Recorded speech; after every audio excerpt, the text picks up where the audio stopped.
Not a big deal. And we're live. How are you guys doing? Yeah, doing well, man. Excited to talk today. The Bitcoin Mastermind, #1. What I almost had to miss the show today, but I rescheduled some things and pushed off the weather here. I don't know if the weather's going to answer to me or not, but I had to be here for #1, the debut. The first of hopefully many. Yeah, it's really interesting because we were kind of talking what we can talk about, because there's 4 of us that have a unique perspective, but still work on a similar thing. And as the I think Mime guy already said, the damn got the whole crew. I think it would be really interesting to share the learnings that we have in the Bitcoin space, but also in the content and entrepreneurial space. So I think that's the rough idea, and we'll see where we end up. And so yeah, really cool that we all could make it. I think it's pretty relevant for people right now because, you know, especially in these last couple of weeks and month, it seems like AI and technology is just kind of going exponentially. And it's kind of been my thesis for a long time now that if you look at the world right now, or as it's been for the last decade or two, it's about, 80% of people going to a job every day, like a 9-to-5 job, and about 20%, maybe that's just approximate, but, doing their own thing, either through consulting work or their own business.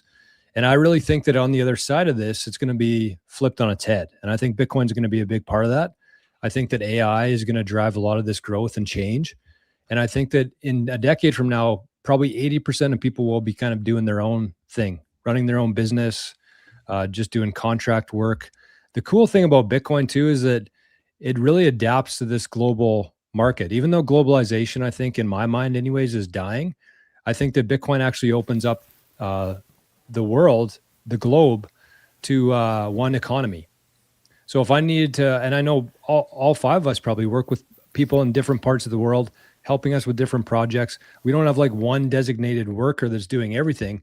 We have somebody making the thumbnails, somebody editing the videos, somebody doing this, different parts of the world.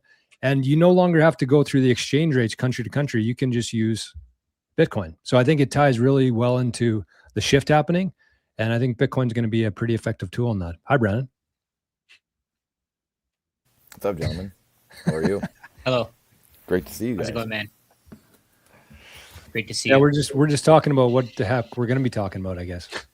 Yeah. Oh, I wanted to actually give my insights on that. So I think that the world is going to go to, I think what hard money is going to do is it's going to make it so that we aren't getting paid for just bullshit, right? Like, think about it. Do we need to work 40 hours a week? How much of your time are you just wasting at your, like the people listening to this? How many of you guys are actually working 40 hours at your 9-to-5? I wasn't. Half my day was just looking busy, right? And just thinking of stupid shit to do that had no value, that created nothing, that just made the management think that I was working really hard, and so I could continue to get paid. But on a hard money standard, I think there's going to be a lot more. There's going to be a lot more focus on whether or not the employees that you're paying are worth keeping. Think about it. Like we run our Maple Bitcoin channel, myself, Forrest, and Jor.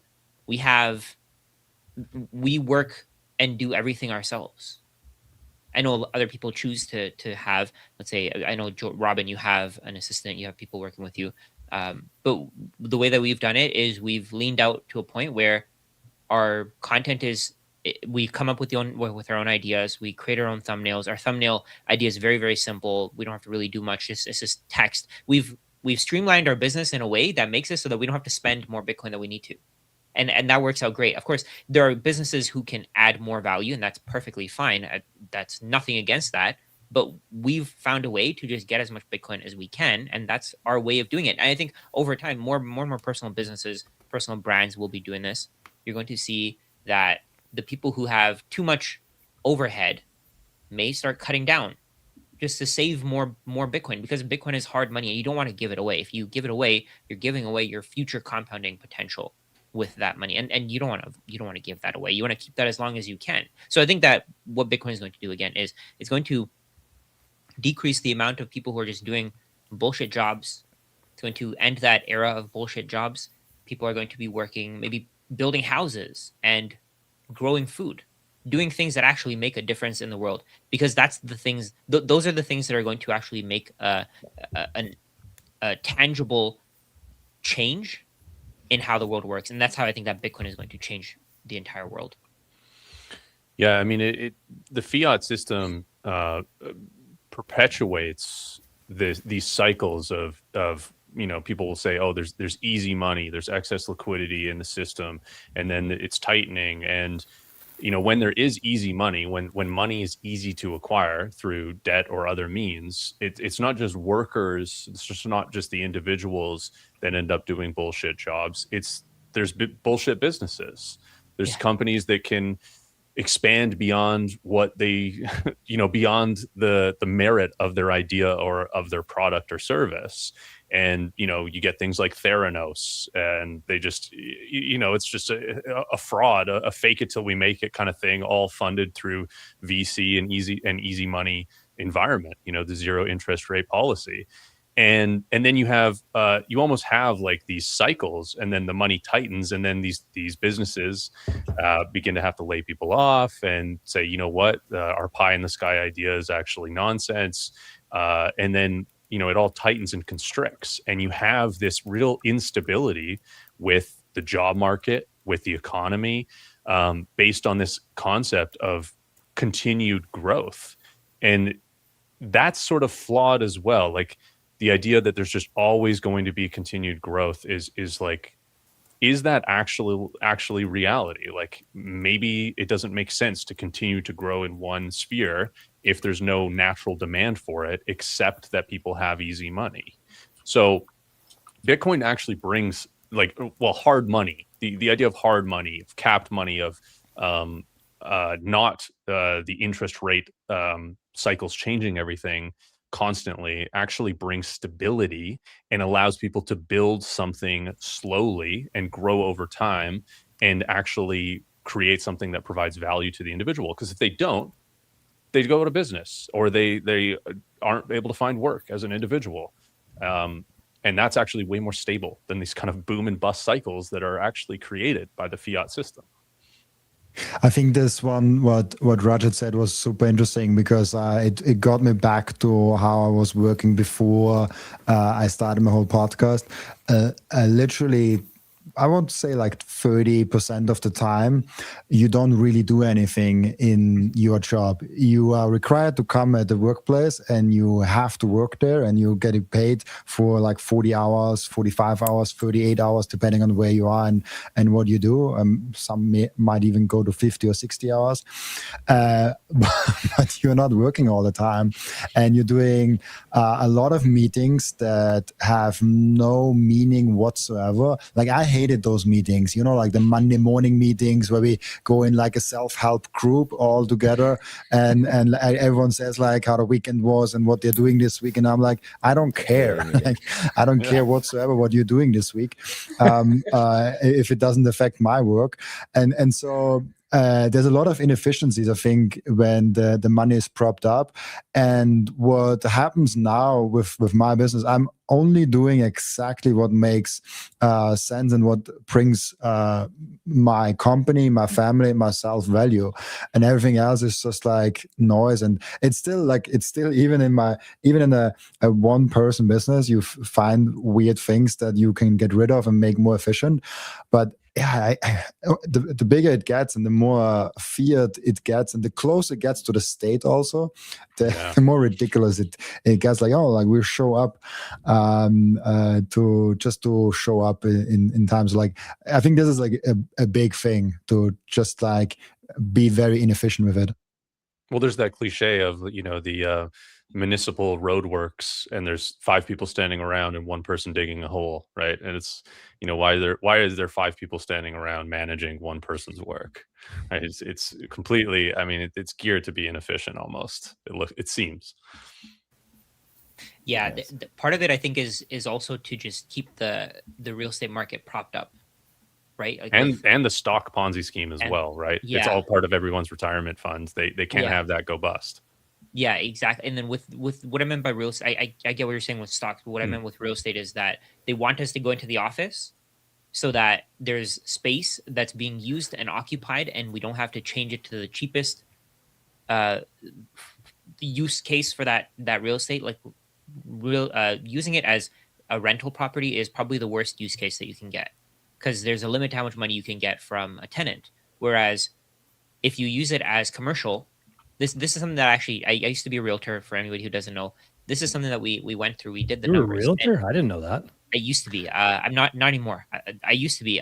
But yeah. So the thing that we would go through is trying to find the most profitable way to use a piece of real estate, and land as a living space was not it. It was not it. It was businesses, because commercial businesses, you can charge them as much as you want to. Yeah. And they'll just charge their customers more. And they'll keep charging their customers more. Whereas, let's say, for example, you have a random person who has a limited income. It's not like they're getting exponentially a better income every year. They just have a fixed income, and that's how they can pay. So changing all these buildings to residential real estate would massively knock down the value of those buildings. Interesting. It's crazy. It kind of makes me think of the Office. I don't know if you guys are familiar with the American Office, but Oh yeah. there's a part in that where Oscar's trying to explain something to Michael about their budget and how they're below their budget and how they need to spend more money just so they get more money next year. Like it's such a crazy concept, but that's like how every business operates, especially if they're being subsidized by like a government, which is even more unfair of a market than a traditional business. But it's so true. Like you have to spend money on things you don't need just so you get allocated the same amount next year. Like it just couldn't make any less sense, but that's the world that we grew up in. I'm sure all five of us worked at jobs where that was kind of the case. Yeah. Yeah, look at the federal government itself, right? Sorry, Robin. I was going to say, look at the federal government itself. I mean, it's, in the United States, I'm sure they're all generally the same, right? It's like if you don't use your budget at the end of the year, you're doing whatever you can. I mean, I know a lot of pilots, like in the military or whatever, and there's like, yeah, they send us out on a mission, whatever, training runs. There's like, hey, just go, go screw around, right? We've seen George Bodine talk about it. A lot of us have talked to him or interviewed him, right? And he's like, yeah, it's a joke. End of the year, and here we go, you get the gas, go whatever. And that's just the government not incentivized to do anything for the average person. It's just a great microcosm of what we're dealing with. Yeah, he told this great story where they had to use fuel in a jet, and he went out in this jet and he crashed that jet because he had to use it. Was an amazing story. Yeah. But I love that scene of The Office. I probably have seen it already like 3 times with the lemonade stand of like, if mommy and daddy give you $5 and like you want to have $5 again next year, but you only used $4, use that $1 for something else, because otherwise you only get $4 next year. And I'm like, shit, like that's so crazy. It just creates so much waste. That's what it does. And I think that a return to a hard money standard more than anything is just going to clean up the world. We're going to be able to make whatever we want to with the 3D printing and technology that we're going to have. We're going to be able to create whatever we need, but I just feel like there's just so much waste. Like, I mean, I go to golf tournaments throughout the summer and they'll give away prizes and they think they're doing it to like promote their business with a logo on or something, but it just goes like straight into the trash and then it goes to the garbage dump. And it's like, there's no use for that in any situation in my life, but they have these budgets, these marketing budgets, and these whatever budgets they have this year, they need to get the same amount. They need to spend it, essentially waste it, just so they can get the same next year. It has nothing to do with like what's actually needed. What would be more beneficial? Something that's going to last 5 years, or a trinket that I'm going to throw in the garbage? Even if you have to spend a little more this year and less next year, that just seems like a better business decision. And that's, to me, value-added economics. And I think that's where we're going back to now with hard money. It also go ahead. Forrest, go ahead. Well, I was just going to say, it also points to what we are seeing as being valuable now, right? Like people are saying data is the new oil, right? And it's when you have data and you're able to aggregate it properly, you're able to find those inefficiencies and cut down on your marketing budget and see that, oh, there's intentional spend here when it's not needed and not productive.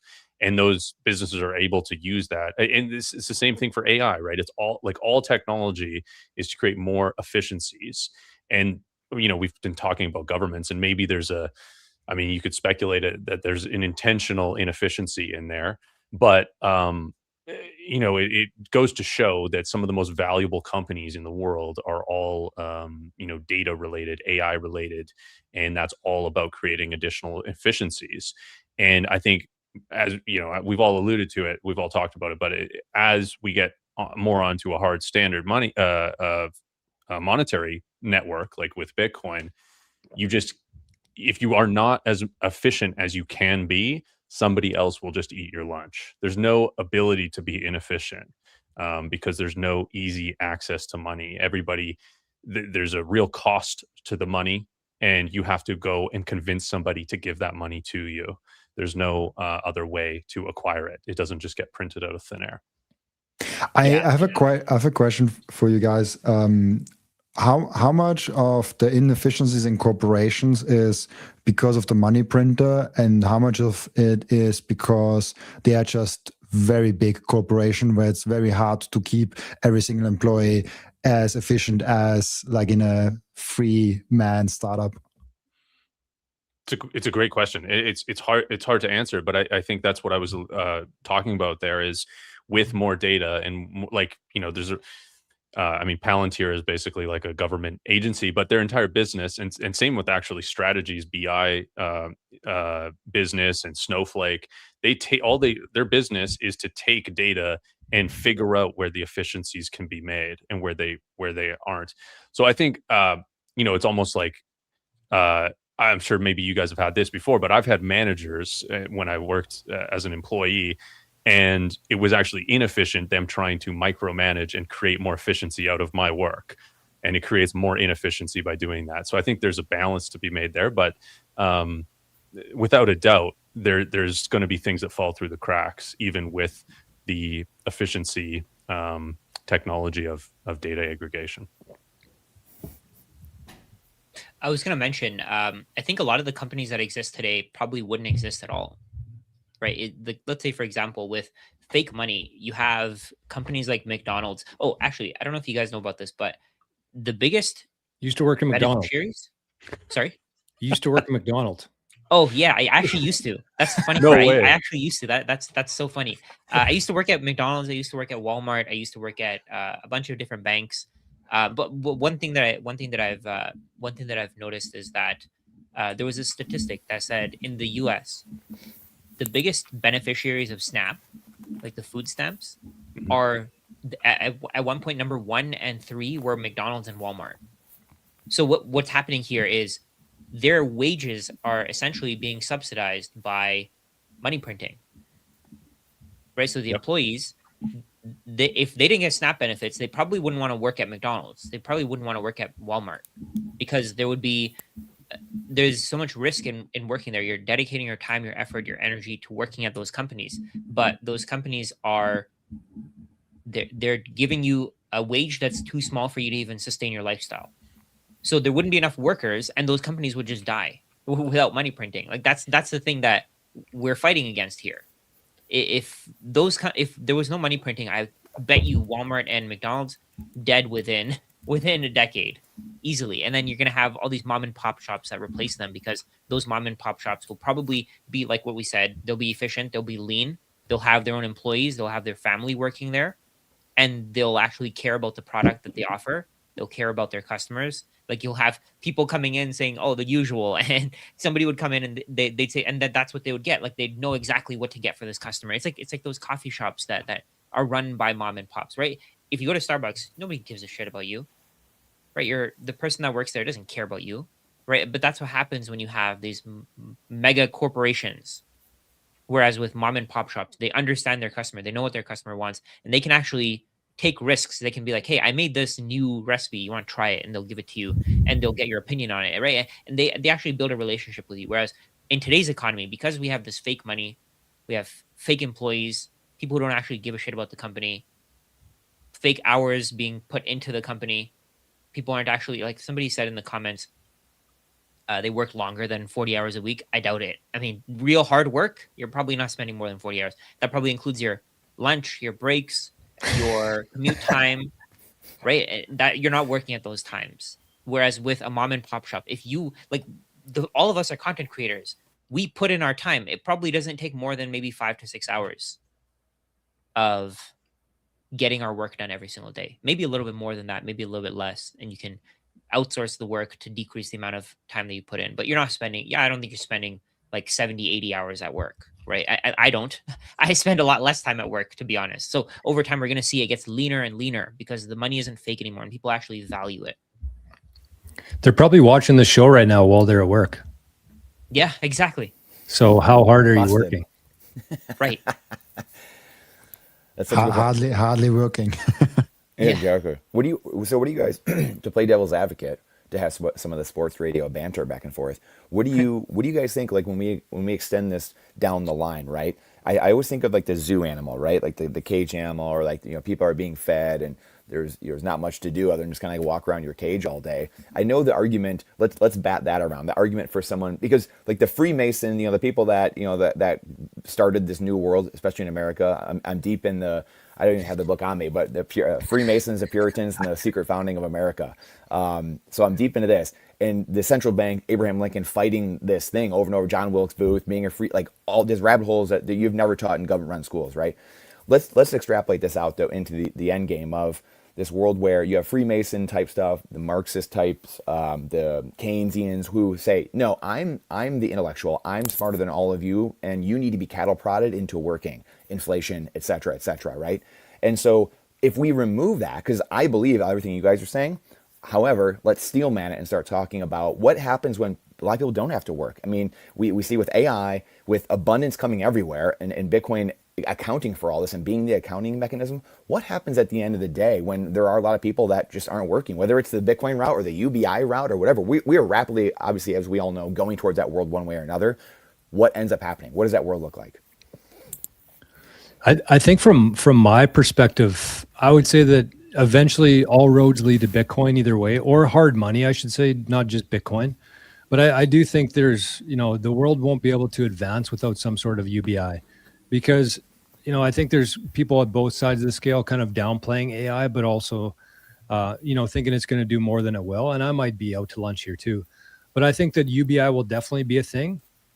I think what I always go back to is like, were we put on earth here to wring groceries through a till? Were we put on earth here to do these jobs that nobody really likes doing? They just needed to do it to eat food and to put a roof over their head. I don't think so. So I think the whole dynamic, people won't need to work if they don't want to, but they can actually do things that they enjoy doing, whatever that looks like to somebody. And I think that as long as we have Bitcoin, as long as there's something there, like that's, hard, let's say, people will be working, because there's people like us who, even though we'll have the option to work or not work, we're going to choose to work because that's what we're put here to do, I believe anyways, is to, provide and add as much value and to help people and to teach people and to, have some sort of purpose in life.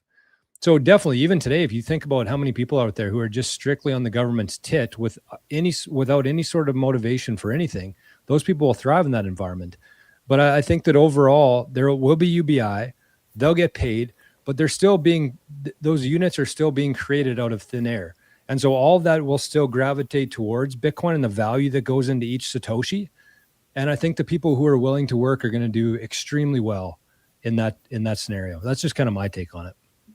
I think there's an interesting perspective where, like one of the middle elite people now, like the middle ground people now, are way richer than the richest man alive like 500 years ago, and could do way more than the richest person 500 years ago. It's like he can fly in planes, he can Zoom with and he can talk with an AI, with ChatGPT and all of that. Like, he has a lot more abilities to his hands with like almost no money than anyone could have ever dreamed of 500 years ago, even like 100 years ago. And so I think that the overall wealth standard will increase over time, but I think we will always have a ranking system. And the ranking system will somehow be related to wealth and status. And so why do we buy watches or like whatever? Like we want to pursue the value, or like why do you buy the newest like 17 Pro with like this orange thing in the background? Like you want to show, like if you get it, like people see it. That's a real reason why people buy it, because it's not that much better than the 14 Pro that is like 1/4 of the price. And so I think that's kind of where I'm at, where I don't know if we get UBI or not. I don't really have an opinion on that. I just know that people will always find something to do. And the thing that we are now calling work, people 500 years would have not called it work. Like we are sitting on a chair and typing like that on the keyboard. People 500 years ago would have been like, that's work, like that's nothing, like that's not real work, like that's like you don't do anything. I mean, what are we doing? Like what I can only speak for me. Like the whole day, what I do is standing here on my desk and talking in a camera. Like that's like 95% of my work. Either I talk with a business partner, a freelancer that helps me out, or I'm in front of the camera doing the podcast or this live stream. And then there's like 5% where I have, maybe a little bit higher, where I'm in deep thoughts, like try to research things, but I don't really count that as work. It's more like research. And so all of that would have not, some people now would not count that as work. Like some people say, like, you don't work, you just speak in a camera, like that's not real work. And so like the definition is like, what even is work? What are we counting as work? And so that's just like in perspective I wanted to bring in. Rajat, you're muted. Oh, I just realized. Sorry. I think the value that we're creating, it's important. There's a reason why people want to watch these videos, right? And there's a reason why people want to build human connection, right? There's a lot of people watching our videos who they know who we are in a way, right? And it's because we're real people, we're creating real content, and we're adding it to the internet. We're just basically telling them what our thoughts are. That's it, right? And that content creation is so valuable, and I think anybody can do it, right? That's what I think. Anybody can do it in the world. Anybody in the world can do this. They have a cell phone. You can make videos and you post it on the internet, right? And you can talk about anything. You can find people who relate to you from anywhere in the world. Keep in mind, there are 8 billion people. We're all going through the same thing. You can point out patterns. For example, Jor, I know you really like that book, Napoleon Hill. What's it called? Think and Grow Rich. Yeah, and like the point of that book, from what I think I listened to the audiobook for that one, and the point of it is basically to point out patterns that Napoleon Hill went through. We can all do that. We all have our own experiences. We all have our own way of thinking. And I think that's extremely valuable. People may not think of that as work, but I would say that this is more valuable than the work that I was doing in a bank. And I was working in the financial services industry. The work that I was doing there was a waste, because I was working for billionaires to get them even richer. And I don't want to do that. I'd rather have an impact on 5,000 people who have as much wealth as that billionaire combined, over helping that billionaire get richer. And I think that the impact that we're making here is much bigger than the impact that you'd make from, let's say, 9 to 5, or obviously creating food is what we've done is we've scaled our skills up, right? We can go start a farm and we can create like one apple at a time, for example, one orange at a time, or whatever it is, apples, oranges. We can grow cows and animals, but we've scaled our skills up to a point where we can serve multiple people at the same time. And I think this is very valuable too, because we're helping people to save money. People may not think of this as work, but it is at the end of the day. This is really interesting. Sorry to jump in here, but I think it's very important that we define what work really is, because hard work can mean a lot. And you can say like, I work really hard, but you don't gain anything. So for example, if you're a factory worker somewhere in China and you work 18 hours a day, you could say you work really hard. But then Elon Musk does 1 hour of work and he makes more money than half China does in like 1 year. And so it's like work like who works harder, like the 1 hour of Elon Musk or the half half of China for a whole year? In one definition it's half of China, in the other definition it's Elon Musk, because he has the outcome also. So how do we measure work? Do we measure work just by input? Because then you can, like that's a silly metric to measure, like just like pure hours.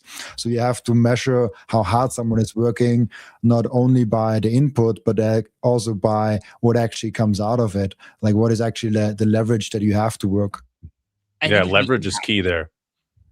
I think it should be just impact, right?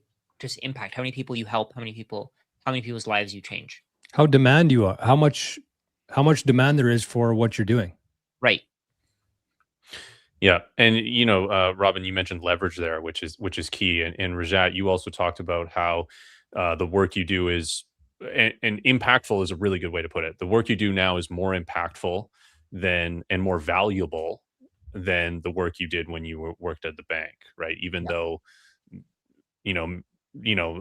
money is one way to value it, or like how much money you're creating, the wealth and this kind of stuff, as Robin alluded to as well. But, by presenting your ideas online and reaching thousands of people instead of working individually with one person, you are leveraging the technology. We're leveraging technology right now by being able to stream this to whoever we're streaming it to, post it online, platforms, engage with all of our audience. The leverage helps create more value because it's being able to be interpreted and seen by more people.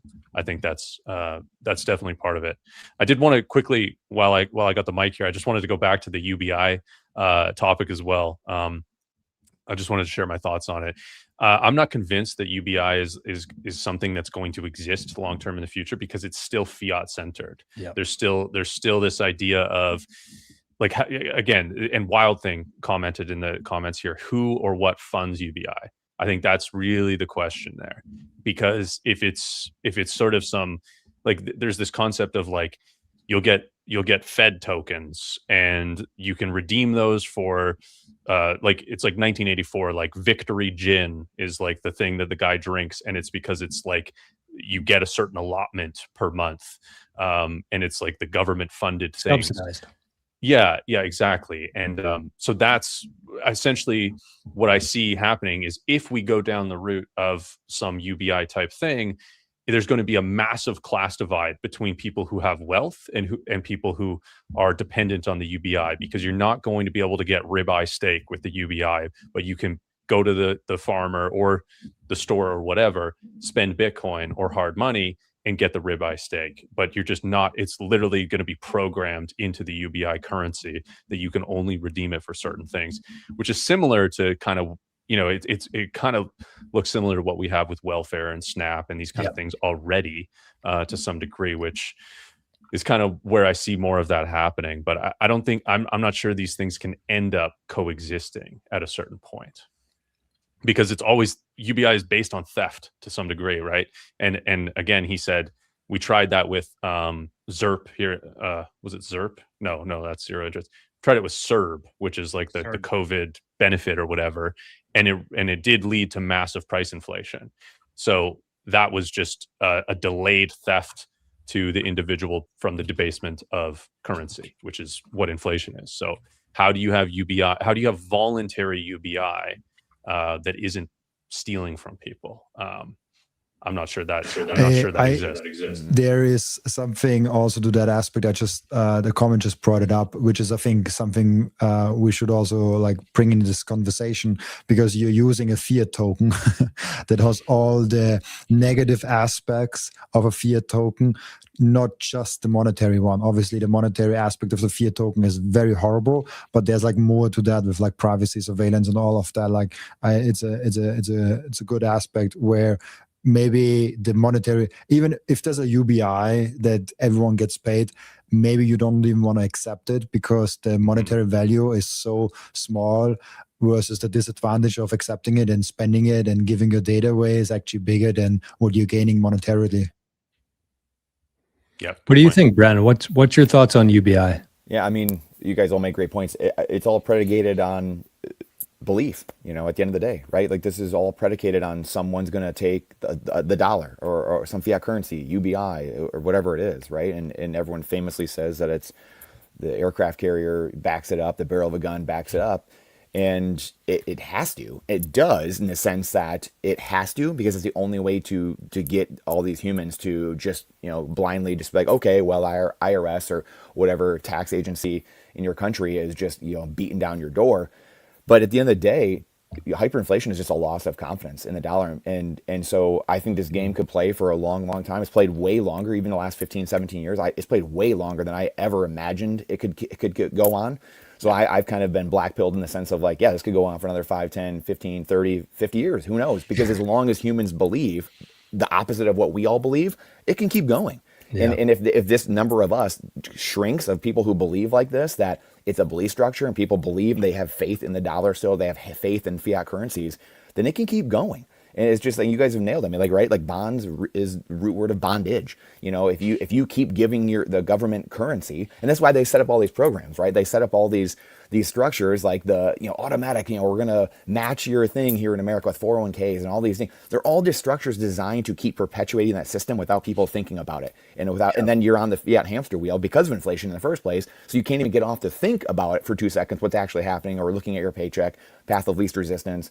So until something, Max Payne's our way out of it, some black swan, some big events, and people are ready. You know, like, I mean, there's so many Bitcoin content creators. They do such a good job, right? All of you guys, everyone. And it's like 2 + 2 = 4. It's very easy to see, but you can lead a horse to water. You can't make someone drink. And until they're ready to accept it. I mean, how many times do we see people say, I get what you're saying, Jor, Robin, Forrest, you know, Rajat, but you know, like, that's the structure, right? It's a mindset. And like, I am 100% convinced, going back to my sports days, right? It's, and many of you growing up playing sports, doing different things, right? It's mindset. If you think you can, you will. If you think you can't, you won't. You will find a way. You'll give me every excuse in the book to why it can't happen. And I was talking to Ben Parent about this yesterday, this exact thing. And he's like, yeah, I'm showing people like, oh, well, can't, no one uses money, blah, blah, blah. He's like, yeah, here, I'm showing you. I've lived my life for 10 years off of this. Here's how you do it in 2 minutes. The guy's like, and it's like, it's still like the NPCs, you know, non-playable characters, their minds are just cooked. And it's, again, we can get into why that is, right? 100 years of government-run schooling, compulsory schooling, conform, comply, obey, all these things, culture, media, telling you, you know, like, turn people in if they're going against the narrative. Like, it just on and on and on. So it's this unraveling that society has to do. But how do you do that? How do you get the train back on the tracks when we're 100 miles from the tracks? Well, it's going to be really hard events. It's not going to creep back slowly. It's going to be these rubber bands snapping and coming back to this. So at the end of the day, it's a belief structure. You know, it's UBI. It's all fake. If people accept it, they'll accept it like that until they don't. And so they want people to confidence, and the whole thing comes undone. That's the gradually and suddenly. You know, Parker Lewis's book. You know, they will happen. It's just a matter of when does it happen? When does people lose that belief? Is it 1%? Is it 3%? 5%? 7% of people that need to lose faith, and then everything's gone. Yeah, and there's sort of it's incentives, right? And if there's people that are accepting UBI or some form of it that already exists in the form of welfare or government assistance, they have the incentive to continue to believe that it's worth something because they're getting something for free, and that thing, you know, isn't worth anything if nobody else believes it. So there's sort of this perpetuation of the belief of it because there's so many people that benefit from the free or cheap money as well. That's the biggest problem, is that the world's just addicted to free money. That's what it is, right? And it goes back to the Keynesian model of, you know, needing more units to keep the economy going. That's absolute BS, man. Like it's just a straight up lie. It is. And I kind of agree in the sense that I don't think that Bitcoin and fiat coexist forever. But I also agree with Brandon that, you know, it takes a long time for things to play out. And I think it is, even though we have technology now and we have access to way more information, the fact that we're streaming this right now all over the world should speed this up significantly. But it doesn't, because people just have such closed minds about the whole thing. And that's why, to me, I think that it takes a full generation for something like this to shift. And I think that that's kind of what we're living through. Like, we're 17 years into Bitcoin. This should be the only thing that people care about right now. It's the most exciting topic, I think, that exists and has existed for a very long time. It's just there's so many people who still believe in that system, benefit from that system, and don't want to have to work and actually earn money, as opposed to just where they are right now. They're comfortable. It's a very comfy life. You just wake up whenever you want to, you throw on some Netflix, you eat some Cheetos, and you get a check from the government. It's comfortable. That's what governments do, right? They make money out of thin air. They attract as many possible people who want free money to vote for them, and then they get more and more powerful because they keep getting voted in, and it just takes power away from the people who own assets. The people, well, no, it doesn't take power away from it gives them way more power over everybody who doesn't own assets. I think that's the right way to say it. So it gives them more and more power over the people who don't own assets because they can control you, right? They can tell you, hey, if you don't take this, then you can't do this, or if you don't do this, then you can't do this.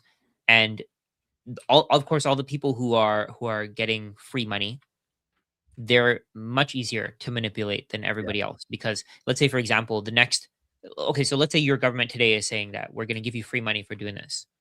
The next government may say, we're not going to do that. And you're not going to vote for them. Why would you? Because you want your free money. And it just makes that system even more powerful. And then that government gets voted in again, and they need more votes for the future because they want to keep printing money, and they give out more free shit. Right. And people think that's helping them, but it's actually hurting them. It's hurting them because they're not building skills. Like I was at a shop a few weeks ago, and the guy was saying, $2,200 a month for free, man. I'd do that all day, every day if I didn't have to work. Like he was talking about CERB, right? And that's the kind of system that we built. We built a system where people are getting paid for doing nothing. And why would you want to do anything if you don't have to work to get paid? This is how the system works. This is how it's designed. There's an amazing video. It has no sound, nothing. It's really just like there's a homeless person and there's a rich guy coming up to him and saying like, I give you $1 a day if you just like keep standing here. And he keeps on giving him more money and more money. And it just shows him over time, like he just keeps on standing at that spot, and he gets a nicer suit, he gets a nicer car, but he has to come back every day from like 9 to 5 to keep just standing at that spot to have his compensations all the time.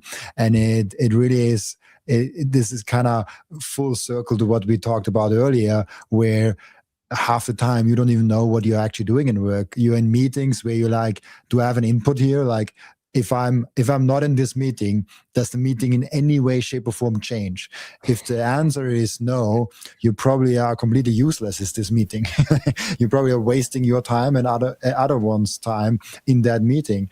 And I think most meetings could be scaled down from like 20 people to like 3 people, at least in my experience. Like there was like 3 people that were important in that meeting, and then there were like 8 visitors that were also there and said like yes or no, or like made one comment or something like that. And the more important question is then, okay, if we are all aware of that system, if we're all aware of what's actually going on, how can we as individuals make sure we benefit from that? How can we as individuals make sure that what to do in that situation? Because I go back, because we talked also about like what is work, and I love Alex Hormozi on that specific part, because he said work is output, and output is, what did he say? Output is the volume, so the repetition, what you do, and the leverage. Additionally, like you have to not only do the hours, but also the leverage, and the leverage is the skill and the efficiency in what you do. So someone could work an hour and produce like $50, and another one works an hour and gets $2,000. It's the same hour, but there's a different leverage to it. And so how can we optimize our efficiency and skill and leverage so our hour gets more valuable, because we have the information about the system that we are currently in? So there was a lot of thoughts, but I think this is really interesting. And then maybe actually, as Rajat said before we started recording, I think this could actually be also a place, the 5 of us, a place where we also talk about what are the things we can do to benefit from the thing that we already see. Because I think most people that listen here are already kind of convinced that Bitcoin is a good thing. Like I'm not sure if there's anyone in the chat that says like, oh, Bitcoin is stupid, I don't want anything. Like maybe a few of them, but like most of the guys here on the panel, but also in the audience, probably are quite already sold on Bitcoin. It's like, how can you benefit the best way possible if you already know we are going in this Bitcoin hard money, sound money world? Yeah, I think that, you know, as we're kind of talking through this stuff, it seems to me like we're talking about the belief system here. We're talking about the power of, you know, speaking things into existence almost. And I think that for a lot of Bitcoiners out there here in the chat, watching this later, you probably felt some frustration in the sense of like, it's so obvious what's happening over there. We want to talk about what we're building here. And I think for a lot of people, it's frustrating because nobody's willing to listen to them. And I think that, you know, once we cross this threshold, it might not be a percentage wise of people. I actually think it's going to be a percentage wise in terms of wealth. And so I think that what Bitcoiners out there right now should be focused on, like, you know, we have a lot of Bitcoin podcasts. I think we need 100 times more Bitcoin podcasts because there's people out there who want to learn this stuff. There's people out there with an open mind who are tuned in right now to this stuff on this frequency. And I think Rajat alluded to it a little bit earlier, but people learn from different people. People resonate with different people. And I think that anybody out there who wants to do that should absolutely do it. Just focus your attention though on the open minds out there, on the people that do want to learn. Because as this thing plays out, you know, we have the biggest institutions in the world, countries, biggest pools of capital are coming into Bitcoin. I don't think anything's going to stop that. So our bags, the people who are here now, you know, this might sound kind of cocky to say, but our bags are going to be pumped whether we like it or not. And I think at that point, not only we don't need a certain amount of numbers, we will have the wealth. And with that wealth, we can start doing different things with it. Just like the fiat wealth has been able to control and manipulate minds for the last 100 years, I think that Bitcoiners are going to kind of shatter that whole model. And we're going to start working towards something that we believe in. And so I think that what I would say to people out there is just keep talking about it, but only focus your energy on the people who have an open mind and want to learn. And eventually, you know, the more people that hop on this train, the faster it happens, but we can't control that. We just can control our own, you know, what we talk about, who we talk about it to. And eventually I think that economic power will shift to Bitcoiners. Yeah, everybody here, like every single person here can start their own podcast. And I guarantee you that once you get, or not even podcast, just a video channel, right? You just make videos about talking about anything. You don't even have to talk about Bitcoin, right? You can talk about anything. You talk about money. You talk about the different things that you enjoy personally talking about. I mean, talking about Bitcoin would obviously be very valuable because you'd be able to help a lot of people. You'd probably make a lot of money from it as well. But sometimes people just don't care to make money from social media. I mean, you can even create your own brand, let's say talking about Friends or talking about Breaking Bad, right? Talking about anything really. Like you spend your time watching TV, so make a channel talking about TV. I think that's probably the best way to do it, right? If you talk about something, if you learn more about it, you're probably going to understand it more. Like yeah. I probably didn't understand Bitcoin even I didn't understand a fraction of the things that I understand now because of my YouTube channel. It was almost like my journey of learning. And that's what you're doing. You're thinking through things on YouTube. You're growing in public and you're showing people that this is what I'm doing. This is what I'm thinking about. And other people they'll work with you, right? And what I've been learning more about is how to use social media to just make a business. And what you're doing with social media is, so let's talk about a regular, typical business. You create a product and you sell it. You try to find an audience after you create the product, after you put in all the research and development. Whereas with social media, you create the audience and then you create the product after. So based on what your audience wants, let's say, for example, if people want a community to talk in, we have a community to talk in, right? We have a paid community where people are willing to pay us to join it and to talk to us and to talk to other people.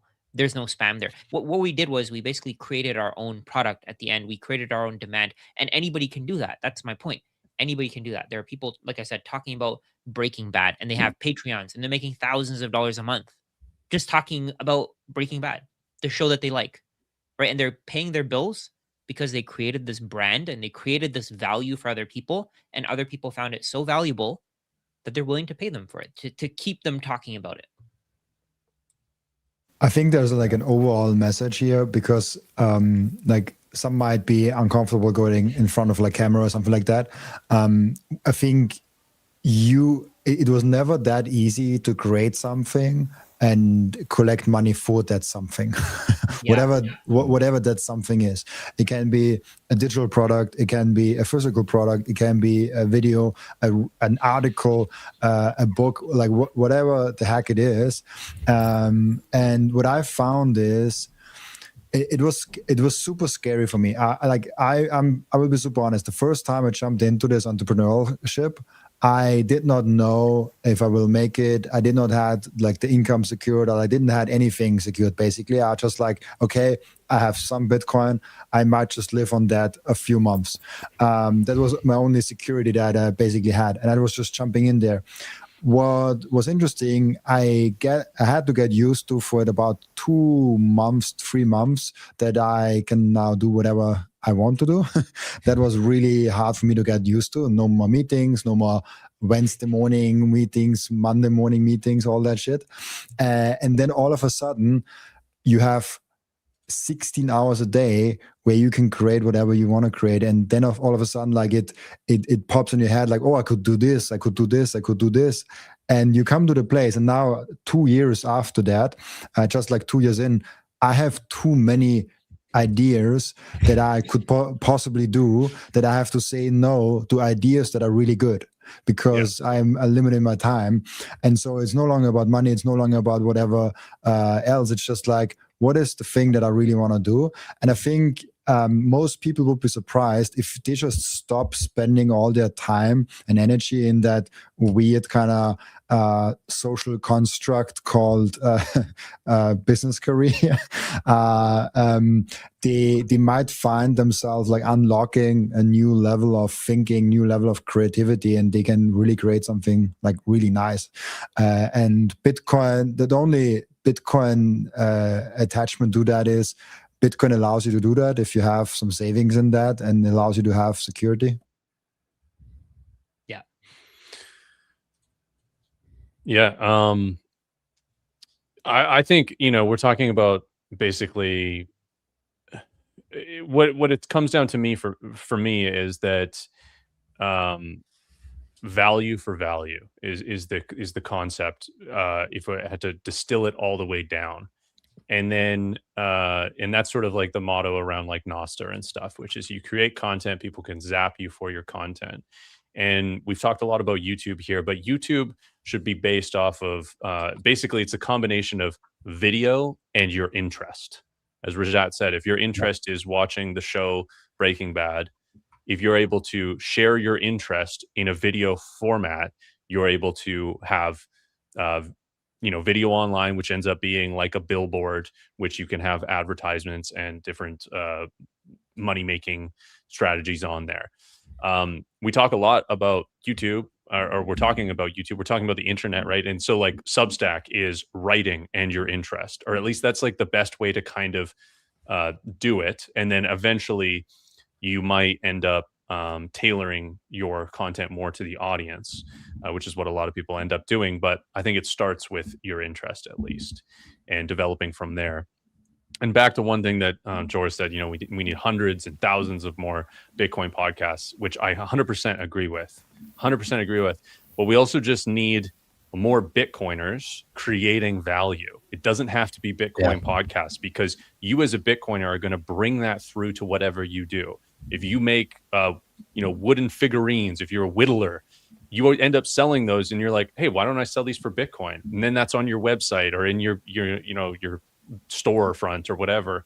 And now you furthered the mission of Bitcoin. It ends up having conversations with people that come into your business, whatever it ends up being. If you can provide more value to the world, and of course you can use the leverage that technology provides you, whether that's AI or the internet or whatever, but if you provide more value to the world and you're a Bitcoiner, the Bitcoin is going to work its way into the consciousness of more individuals, which ends up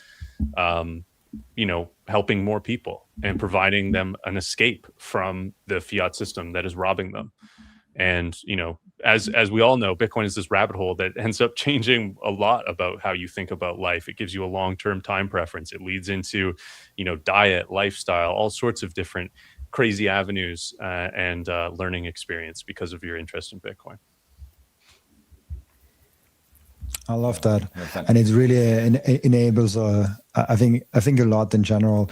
If you are, and I think that's the main thing that Bitcoin probably enables for an individual, because we always say like Bitcoin fixes everything. I disagree with that on many levels, but one thing that it does fix, if you're safe in it, it gives you hope that you actually can spend some time more on yourself and less time with someone else that might not deserve your time even, or you just don't want to spend time with those people. It's mind-boggling. Do you guys know about those studies that ask people how, on a scale of 1 to 10, how you like your job? And like most people really hate their job, not only not like it, but like actually hate their job, and they have like a bad feeling on Sunday evening because they know tomorrow they have to go to this place that they really hate. I'm like, it's not jail. Like, you should not feel like that. If you're in jail, like if you're a murderer and you go to jail, and like that's the feeling you should get. But you should not get that feeling just because you're providing value to society. That's not a natural thing to do. 100% agree. Yeah, so true. Yeah, I really- You have to. I was gonna say that's something that. Oh, when I do my meetings, I do one-on-one meetings with a lot of people, and every single person is like, I want to retire early. When I ask them, what's your goal? Everybody says, I want to retire. I don't want to work anymore. I hate my job. I want to retire. Like if they're 35, they want to retire by 45. If they're 45, they want to retire by 55. If they're 55, they want to retire by 60. Nobody wants to work. That's the main thing that I've seen. Or work what they're doing. Right. Yeah. Yeah, and this is the That's actually a good critical point. thing. Yeah, this is the critical thing. Like, I think people want to work. I think like most people actually want to contribute to society, actually want to contribute to Right. something greater. I think people are not made to lay on the couch and like not do anything. I think people are made to actually do something productive in life. It's just that their definition, or like their work, is not really work. It's just like BS. Yeah. All right, guys. I actually got to head out. I have a meeting. You guys can continue. Thanks for having me. That was really great. I enjoyed it. See you, Rajat. You, Rajat. See you, Jeff. Bye, guys. Yeah, it really is like I'm just thinking of everything we've been talking about and listening to what you guys are saying, and it's like the way that I think about it too is like, again, we talked about gradually and suddenly, and there's just this tipping point, but it's the iceberg flipping, but why does it flip? It's black swans, it's dumb things happening, which we can guarantee will continue happening emanating from the governments, people, humans doing dumb things, and this will continue happening. And it's not Wall Street. It's not going to be like, some president came in. Look, we've had countries do it. We've had Donald Trump here in America say, I love Bitcoin. Did that change things? Did all of a sudden a bunch of people go out and adopt Bitcoin? The guy's got 80 million people that voted for him, yet I don't see any adoption. It's not like people ran out and bought all kinds of Bitcoin because a government employee said that, or the head of a government. And so it's going to be this process of humans getting wrecked over time and finding out there's another option mixed with a demographic shift, like we talked about earlier as well, the boomers passing down their wealth to the younger generations. And oh, by the way, those younger generations, they know the difference between Bitcoin and real money and all of our children, right? We teach them the difference. We didn't have that before. So you mix all these things together of education, more podcasts, more books on Bitcoin, the truth being out there, like you said, Jor, I believe was the one who said it, was just like this, able to go around the world, and the education out there mixed with all these things together of time. And it's the Thomas Paine book, the beginning of Common Sense. Time does the heavy lifting, right? Time converts more than reason at the end of the day. And it's when people are ready to drink, they've been fully wrecked, they're on their hands and knees, crawling and begging and saying, no more. Like the government's, govern me even harder, and I'm done. And everyone has their different point, and some are earlier than others.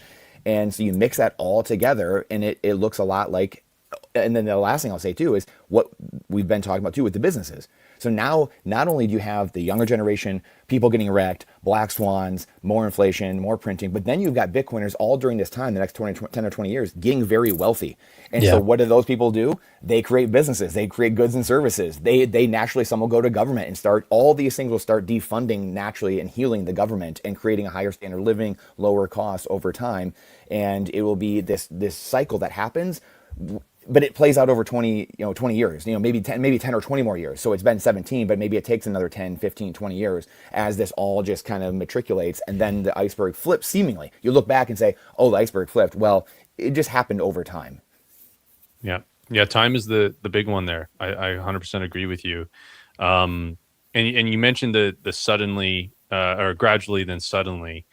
So I kind of always think about like everybody says like the US dollar is sort of like the cleanest shirt in the laundry.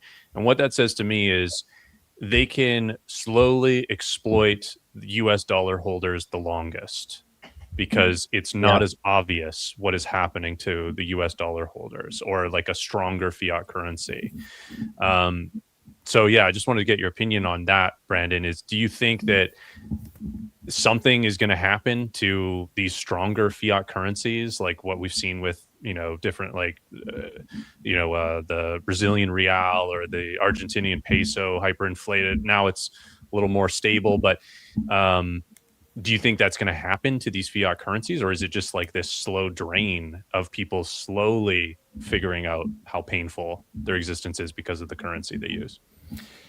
I think it's a slow drain until it's not, and I think that's where, like I said earlier, it's gone on way longer than I thought it could. So like, I'm not here to say when that happens, but it just feels like the demographic shift with the younger generations, the older generations having so much of the wealth and really not caring. I mean, like, again, we know there's some great boomer Bitcoiners. I'm sure there's some silent generation Bitcoiners, but they're not the majority. Obviously, like, they don't need it. They're not in pain generally. There are some, but most of these people in the West they're comfortable. Why would I go learn a new system? I'm tired. I want to enjoy my life now. Why am I going to learn this new thing? That's why you look at the ones that do get it and you're like, wow, like, good for you. Like, I give a lot of credence to people like that who can go through 60, 70, 80 years of their life and then go learn something else. I mean, it's pretty mind blowing. And so I don't think we can discount that. But in saying that, I think it's all confidence. I mean, everything going back to this mindset thing and then confidence. I do think people discount this, like very smart people, even Bitcoiners, that we tend to discount this, the suddenly part of it's just a lack of confidence. I mean, we're getting to this point now. I think everyone can kind of sense it. Even, I know none of you guys are in America, but all you got to do is get on Twitter and kind of see what's going on in America, right? Where, I mean, I have conversations all the time that I never had 20 years ago. And I only dreamt of 100%. Yeah, people 100%. like they don't believe anything that's going on. I mean, like, we're talking black pilled, like people just shutting down and they don't believe anything that's going on. Now that's a whole different story of maybe that was part of the plan, so break the will of the people. That's a whole nother rabbit hole. But in saying that, people are searching and they're starting to really start searching for new systems. Maybe it's, hey, we like some of the old things, the Declaration of Independence or whatever it is, but we need new monetary system. We need something, right? And that those conversations are being had at a level we've never seen, or at least in a long time, the modern era. So that's where the suddenly part comes in, and all you need, to your point, Forrest, like just some of these currencies and what happens, all you need is that inflection point of 1% or 3% or whatever it is of the population saying, yeah, F that. Like, I don't trust the dollar. I don't trust any of this. And then poof, it doesn't matter how many aircraft carriers you have. It don't matter. Nothing can stop hyperinflation, a loss of confidence. And that's where we're headed. We just don't know when it is. But I think it's in the next 5 years, 10 years. I do. I think there's more to it too. Like, just outside of like people going to the grocery store and seeing that the price of meat is double, like just all the files that everybody's kind of aware of now, that's been released for the last couple of weeks that everybody was promised for a while now, but they're seeing it with their own eyes. And I think it's different once you just kind of have this idea that, oh, there's a bunch of elites out there who are doing these really sick things. But when you actually read it and read the things that they're saying in these emails, that's a whole different sensation for people. And that's part of the waking up process. I think that's part of the great awakening that's happening right now, is maybe they don't really care about the money, but they're saying, hey, why am I going to work for 6 months a year to send money to these pedophiles? It just doesn't make any sense in people's heads. And then they start saying, okay, well, where do I go from here? And I think that usually leads, I think the four of us here, myself for sure, I went through the dark days, I guess you'd say, where you just had enough. You're just like, that's it. I'm not doing this anymore. And so you start looking for you start going down these different rabbit holes. I first got into silver and gold as an escape from the dollar, and then into crypto, and eventually led to Bitcoin. And I think that all roads do lead to Bitcoin. And I think part of the whole awakening process here is that everybody, even though they're kind of scattered right now, going in different directions, I do think that all roads do lead to Bitcoin, because that's the only thing that saves us from what's rolling out right now, I believe. Yeah. And even the BTC, last thing on that is, like, even the BTC, we titled this stream today, BTC Mastermind. And it's not about Bitcoin, it's about be the change. And I think that that's what we want to do with this channel, is hopefully, lead by example, in the sense of, you just got to talk about it. You got to have these conversations, as difficult as they are. You don't want to force it down anybody's throats, but for anybody who's willing to have the conversations, this is how change happens, is by speaking things into existence, talking about truth. Bitcoin, to me, is the most truthful thing you'll ever find. You can look at every transaction that's happened for the last 17 years on a website. It doesn't get any more transparent than that. And I think that in a world that's full of chaos and uncertainty, and just people asking questions and being lied to, come into this realization that they've been lied to about everything for their whole life.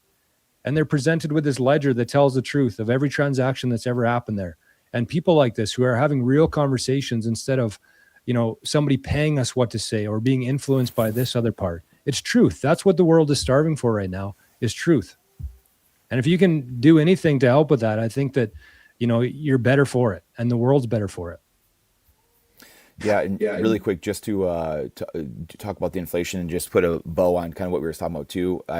Like Parker Lewis just recently, he had said that when 1 in 20 people understand Bitcoin, or maybe the problems that we're with, around the world, then you see that suddenly moment. And then I'd spoken to Brian DeMint and Matteo Pellegrini of Club Orange, and they had a similar sentiment. And it was, and Parker also had said, when steak is $7, and then the next month it's $7.50, and then the next month it's $8, and you start seeing this. And then Brian and unbeknownst to them, they had very similar things.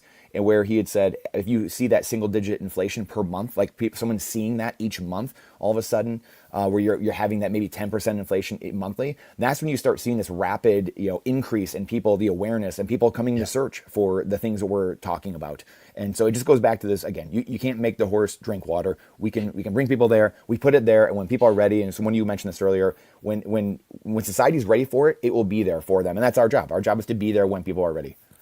And I also think it's a good point, because I think most people will only adopt Bitcoin in an indirect way. So they will have maybe a product like Stretch, or they might have Bitcoin in a third layer that they don't even know that Bitcoin is actually underneath it.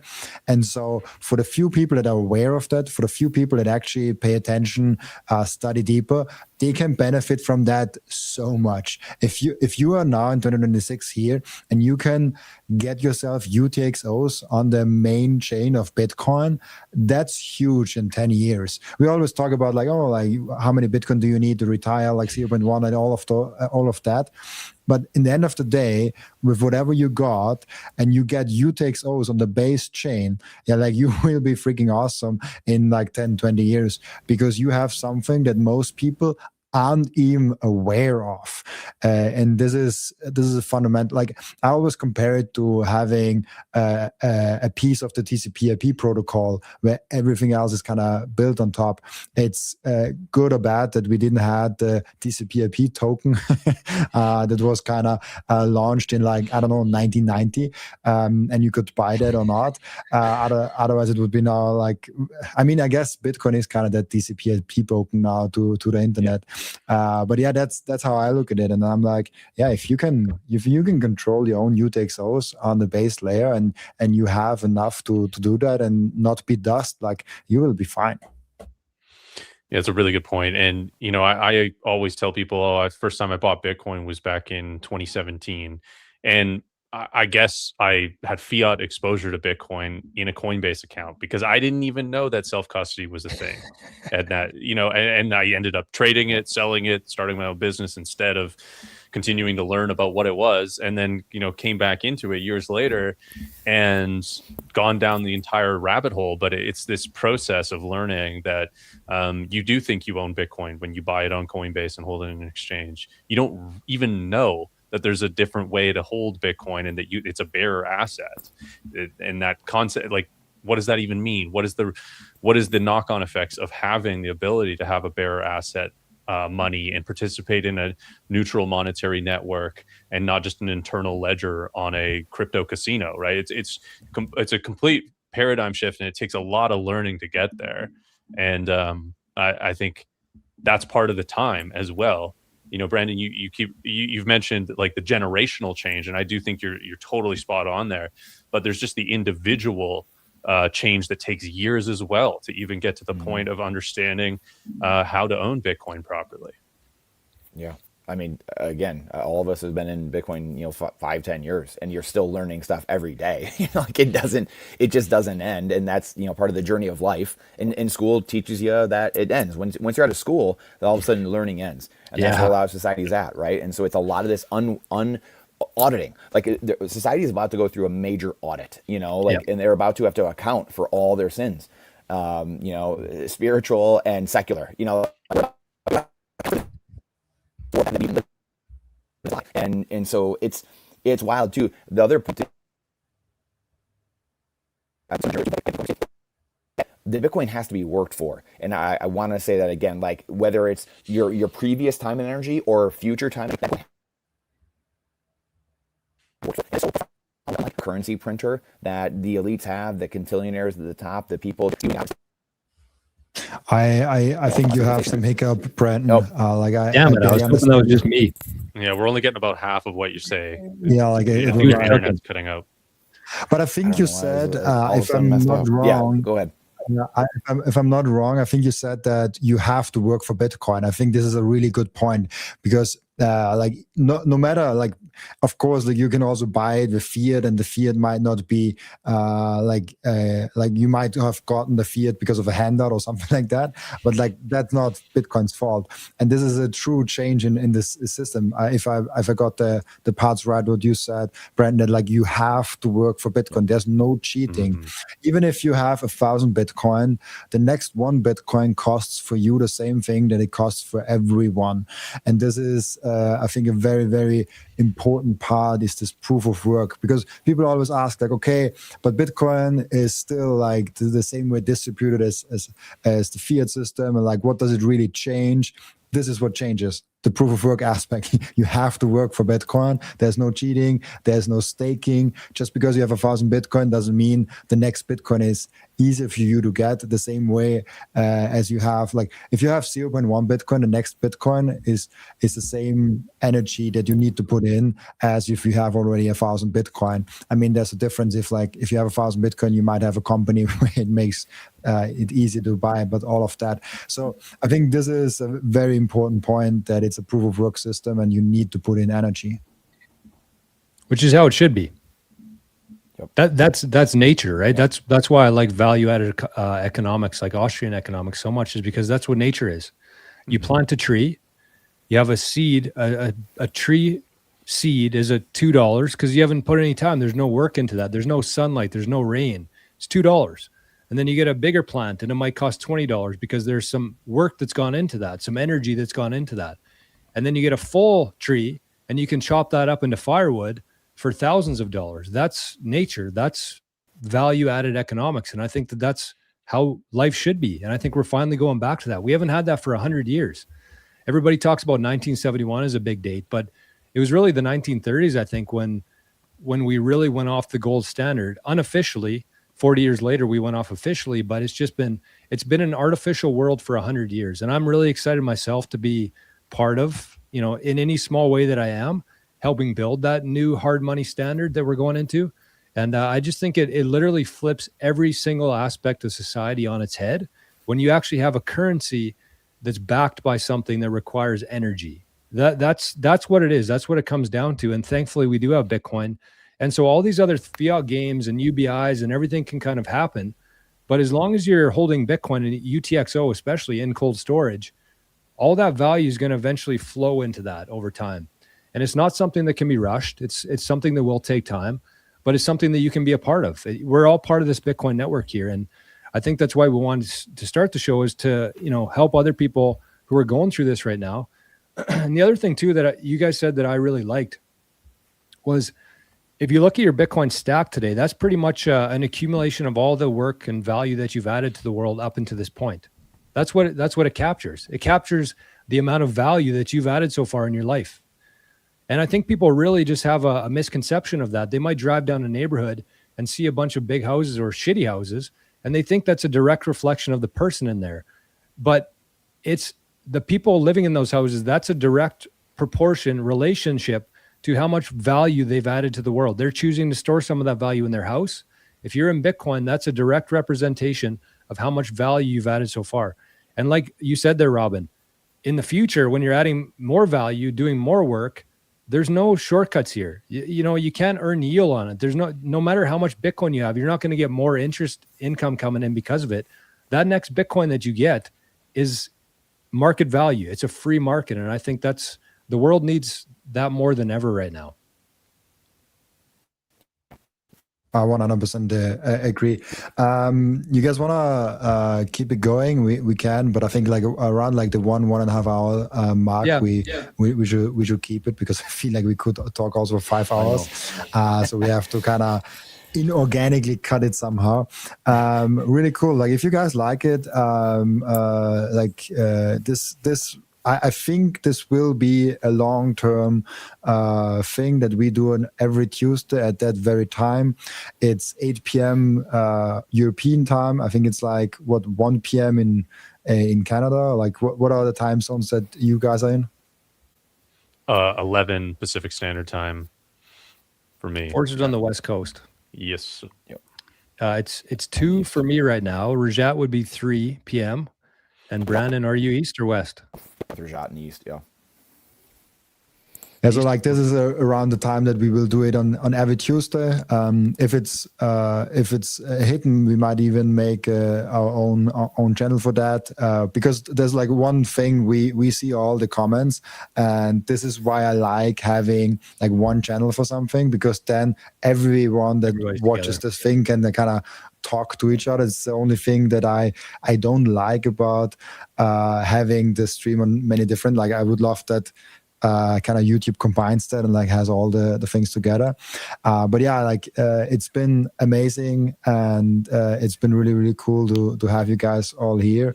And so any last words from each of you?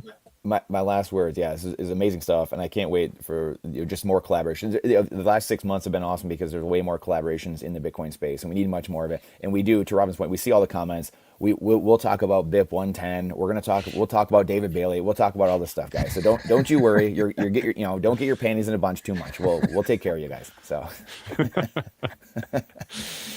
oh man, too good. Yeah, well said. I agree. I love these live streams. I think that.